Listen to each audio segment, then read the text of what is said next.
Okay, go. My name's Terry Malley. I have a 1940 two-door coach. And here's the beautiful car in question. All right, let's give us some facts about what this car went through, where you found it, and that wonderful history you were just talking about. I pulled it out of the woods in 1984 and rebuilt the car with the help of a lot of great friends who did a lot of the heavy lifting on the car. It has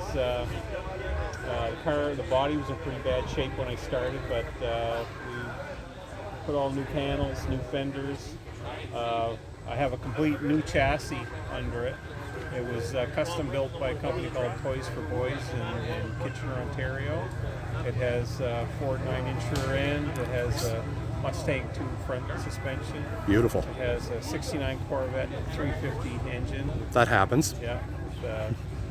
And we were just talking about the reason why. And it turns out with these vehicles, the Ford Engines distributor makes the block longer, and that's why there's problems putting in these beautiful cars. Yeah. Small block Chevy will fit nicely in this without cutting up the firewall. You can retain the original firewall. So now, what interesting features about this car brought you to it in the first place? Well, I just love 40 Fords.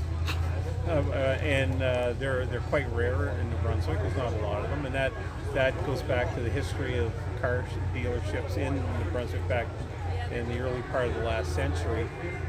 GM dealers like like Clark's and Fredericton and Lonsbury's were GM dealers. So if you find an old car in a barn somewhere, chances are it's a Buick or an Oldsmobile or a Chev.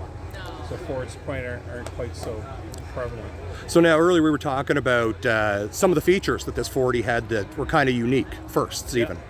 Well, the 40 Ford is the first year that Ford had seal beam headlights.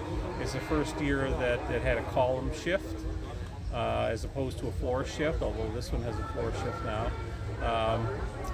It's last year that Ford used any wood in their construction. There's a couple small wooden floorboards in this, but that's really interesting. That's the last year for Ford. So. She's a beautiful work of art, and one of the things I really kind of stuck out, my buddy does have a car that's got the exact same paint code we found out. Yeah, 73 Corvette. 73 Corvette, but the pinstriping on this is just beautiful. And it really, to me, kind of shows the era the car was restored in and just highlights how beautiful they really are. All right, well, thank you very much. Thank you. And we'll be chatting soon. Okay.